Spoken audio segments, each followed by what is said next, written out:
¿Sabías que las personas con límites saludables son paradójicamente más generosas? Investigaciones muestran que quienes establecen límites claros suelen ser más generosos con su tiempo y recursos que quienes no los establecen. Puede parecer sorprendente, pero en realidad tiene todo el sentido del mundo.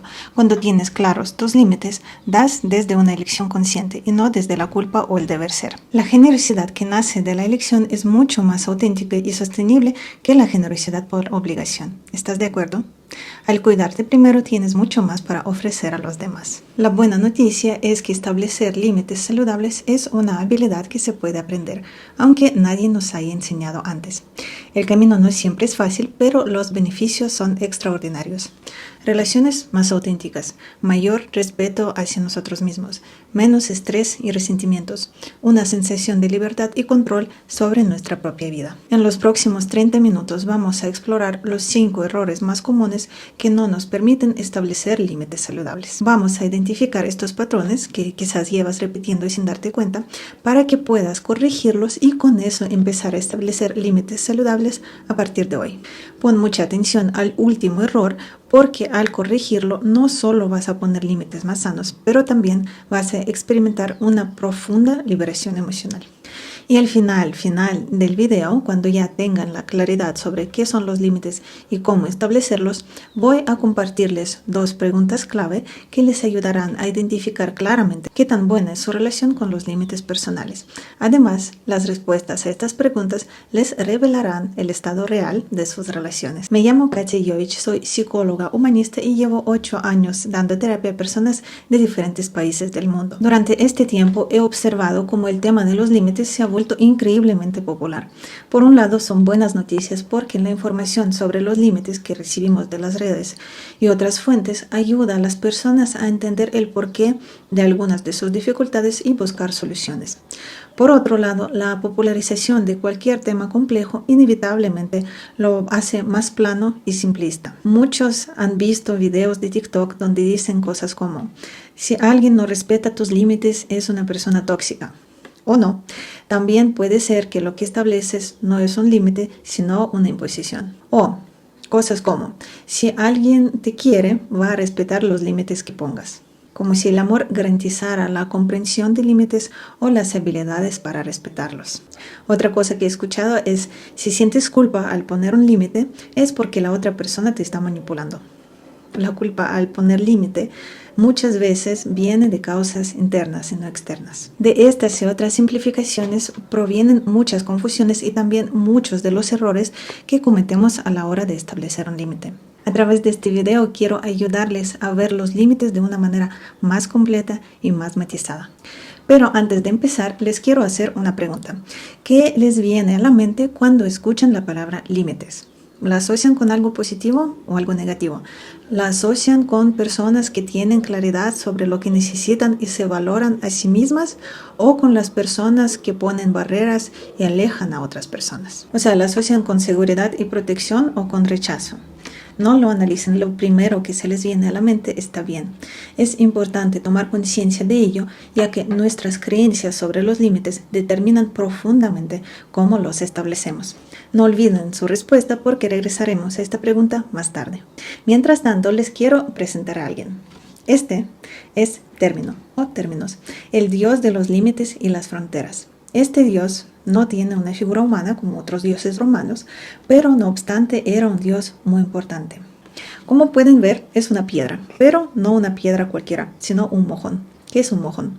Bueno, en España significa una cosa, pero en este contexto es una piedra que marcaba los límites de propiedades y territorios. De hecho, de la palabra términos provienen palabras como término, terminal, terminador.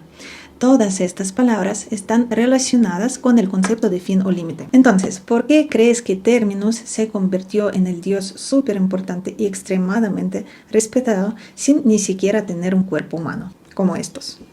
En cuanto las personas empezaron a cultivar la tierra, esta se convirtió en un recurso sumamente valioso, lo que hizo muy importante la división clara de los territorios, porque si no tenemos acuerdo sobre qué tierra pertenece a quién, tenemos guerras y conflictos constantes.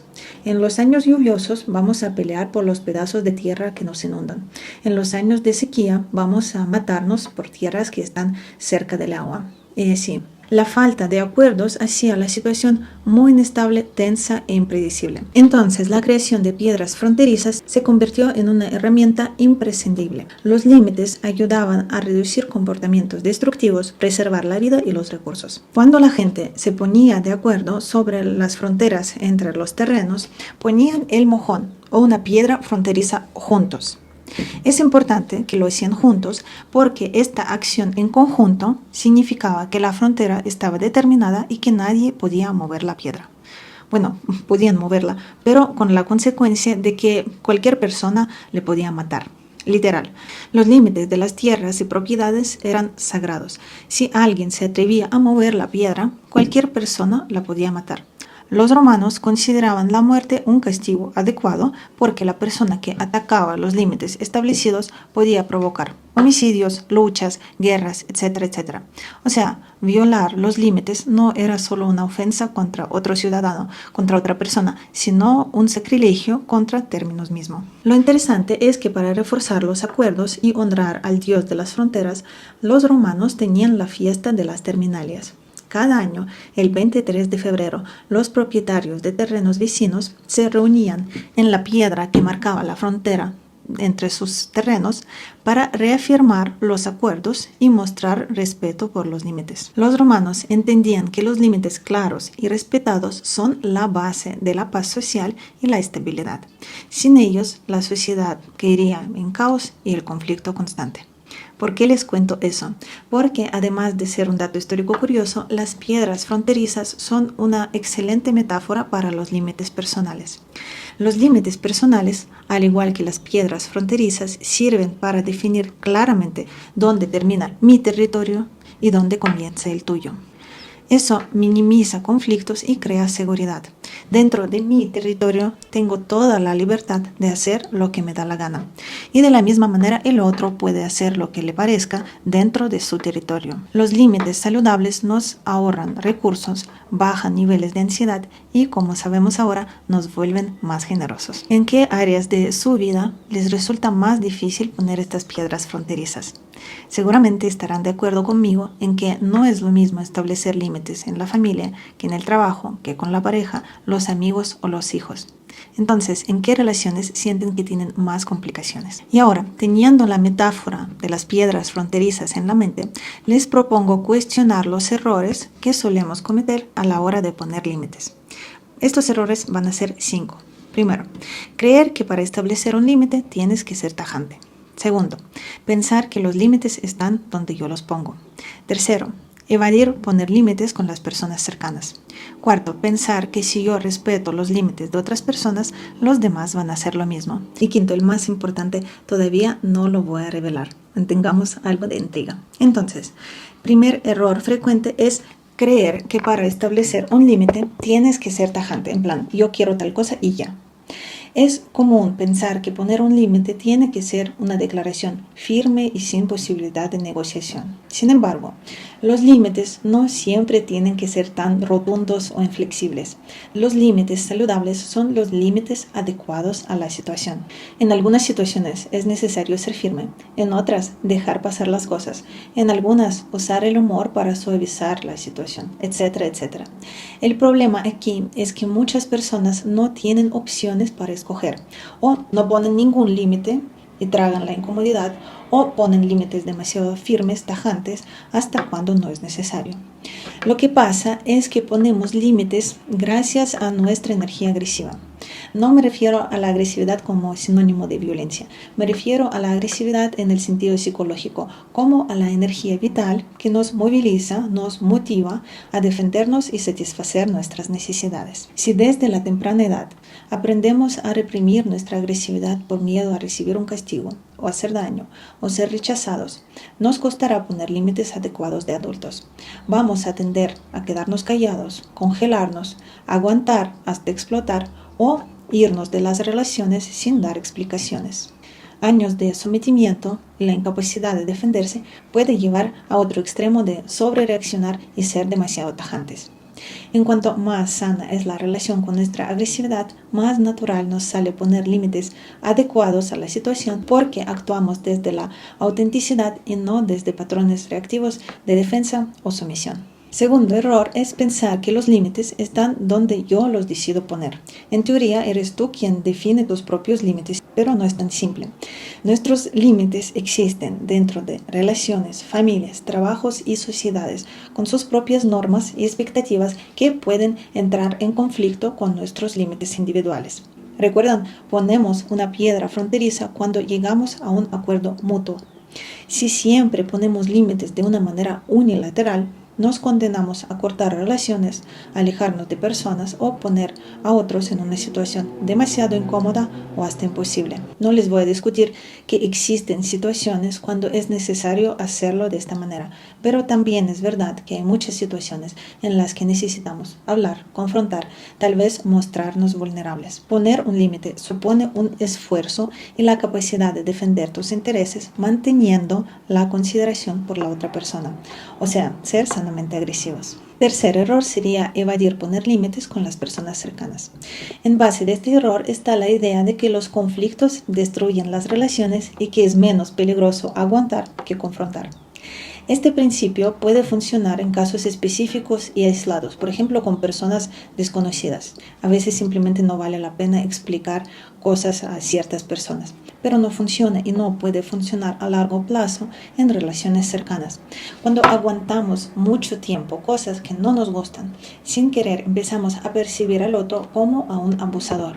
Evidentemente, no es bueno ni para nosotros mismos, ni para la relación, ni para el otro. Si no ponemos límites a tiempo, no podemos canalizar nuestra energía agresiva de una manera sana. Entonces, ¿qué hacemos? Entonces la canalizamos explotando, nos volvemos pasivo-agresivos, autodestructivos o ansiosos. Otra vez recordamos las piedras fronterizas. Fueron inventadas para que la gente pueda satisfacer sus necesidades sin tener que usar la agresividad destructiva y sin estar en tensión todo el tiempo. Cuarto error que cometemos es pensar que si yo respeto los límites de otras personas, los demás van a hacer lo mismo. Este error proviene del rechazo o miedo a poner límites. Tratar de respetar límites ajenos para no establecer los nuestros es una manera de persuadirnos a nosotros mismos de que podemos no poner límites y al mismo tiempo sentirnos a salvo. Y no funciona así.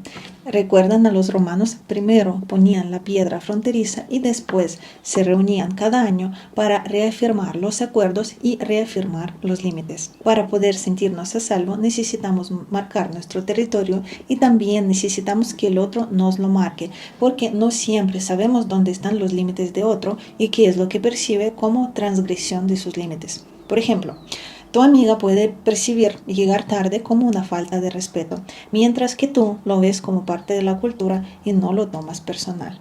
Tus límites respecto al tiempo son diferentes que los de tu amiga. Muchas veces la única manera de descubrirlo es traspasando estos límites. Nos guste o no, pero es imposible estar cerca de alguien sin en algún momento cruzar sus límites o que esta persona cruce los nuestros. El problema no es que esto pase, sino cómo lo manejamos cuando sucede. ¿Nos damos cuenta cuando invadimos el espacio del otro? ¿Cómo reaccionamos cuando alguien cruza nuestros límites?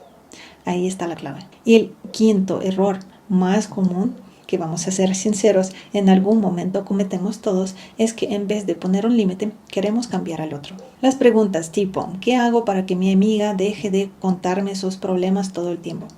¿O qué hago para que mi familia deje de opinar sobre mi vida? ¿O qué hago para que mi pareja deje de gritarme? Esto no es otra cosa que querer cambiar al otro. Poner límites no significa encontrar palabras correctas para que el otro deje de hacer lo que no nos gusta. Poner un límite significa establecer reglas claras sobre comportamientos que consideramos inaceptables. Por ejemplo, mi hijo no ayuda en casa. Yo puedo exigirle que colaboren porque compartimos el mismo espacio, pero no puedo exigirle que me quiera ayudar. Los gustos, deseos, necesidades del otro ya no es mi territorio.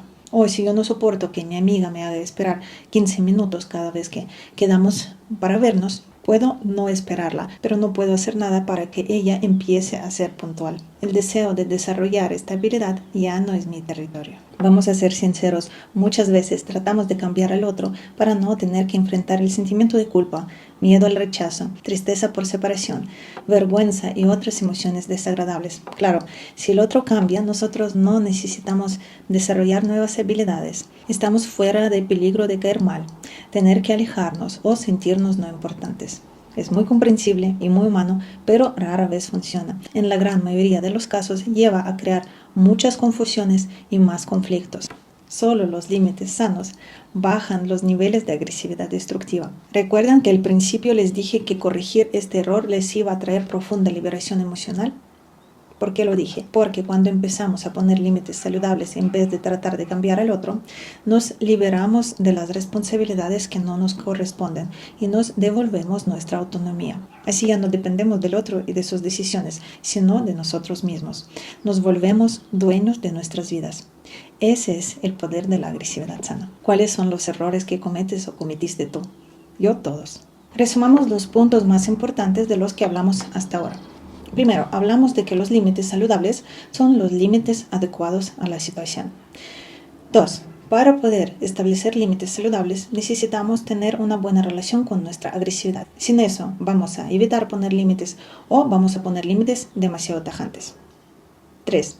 Un límite saludable supone un balance entre satisfacer tu necesidad y mantener la consideración por la otra persona. Evidentemente hablamos de situaciones cotidianas y no de casos extremos.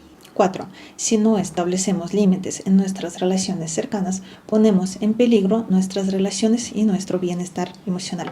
Recuerdan, si aguantamos durante mucho tiempo, empezamos a percibir al otro como a un agresor. 5. Poner un límite no es lo mismo que hacer que el otro cambie. Si queremos cambiar al otro es porque no queremos enfrentar cosas desagradables para nosotros o no tenemos habilidades para establecer límites sanos. 6. Cuando empezamos a poner límites saludables, o sea, en el momento de volvernos sanamente agresivos, nos liberamos de las responsabilidades que no nos corresponden y nos devolvemos nuestra autonomía. En conclusión, para dejar de cometer los errores de los que hablamos, primero tenemos que tomar conciencia de ellos. Y segundo, tenemos que aprender a llevar nuestros impulsos agresivos, que es parte de nuestra naturaleza, a un terreno sano, saludable y respetuoso, en lugar de llevarla por el lado de cortar relaciones o culparnos constantemente o aguantar cosas hasta explotar o reprimir nuestras necesidades para no incomodar a nadie. Y ahora podemos regresar a la pregunta que les hice al principio. ¿Qué les viene a la mente cuando escuchan la palabra límites? ¿Ha cambiado su forma de verlos? ¿Cuál es la idea más valiosa que se llevan hasta ahora? Tal vez al inicio los límites pueden parecer algo restrictivo, confrontativo o hasta peligroso. No es ninguna novedad que pocos de nosotros crecimos con ejemplos saludables de cómo establecer límites de manera efectiva y respetuosa. Muchos aprendimos que poner límites significa arriesgarnos al rechazo o provocar una pelea, lo que lógicamente nos lleva a evitar poner límites por completo o a establecerlos de forma pasivo-agresiva o a la defensiva. Mi idea era y es mostrar otras funciones de los límites para que puedan verlos como una herramienta para vivir con más paz y más libertad. Si alguna vez te has sentido culpable por decir no, si has soportado más de lo que deberías por miedo al rechazo, o si sientes que siempre pones a los demás por delante de ti, quiero decirte algo. Eso puede cambiar. Y antes de despedirme, les dejo 2 preguntas claves que les he prometido al principio. Estas preguntas les ayudarán a identificar claramente qué tan buena es su relación con los límites personales y además las respuestas a estas preguntas les revelarán el estado real de sus relaciones. Para responder a estas preguntas, piensen no en sus relaciones en general, sino en sus relaciones específicas, en la relación con su mamá, con la pareja, con el hijo o con alguna amiga, por ejemplo. Primera pregunta: cuando algo no te gusta o te incomoda en esta relación, ¿puedes expresarlo abiertamente y claramente? ¿Puedes dialogar con la persona al respecto? Para ayudarles a identificar los patrones, les doy algunos ejemplos. Por ejemplo, evado el tema incómodo, uso indirectas. Me persuado a mí misma de que todo está bien y que no hace falta hablar nada. Tiendo a ser tajante y no permito al otro dar su opinión. Hablo del problema con otras personas en vez de hablarlo directamente con el involucrado. Me muestro emocional para que la otra persona se sienta culpable. Segunda pregunta. Cuando el otro te dice que algo no le gusta sobre esta relación o no le gustan algunas cosas que haces, ¿cómo reaccionas? Por ejemplo, lo tomo de una manera tranquila y buscamos soluciones en conjunto. Me asusto. Tiendo a sobrecompensar. Me enojo. Explico al otro por qué no es mi culpa. Me pongo a la defensiva. Me hundo en la culpa. Tiendo a cambiar de tema. Reflexionar honestamente sobre estas preguntas es el primer paso para reconocer patrones que quizás llevas repitiendo sin darte cuenta. Las respuestas a estas preguntas te darán una idea de cuánto trabajo necesitas hacer en el área de la agresividad sana y de qué tan saludable es la comunicación en tus relaciones significativas.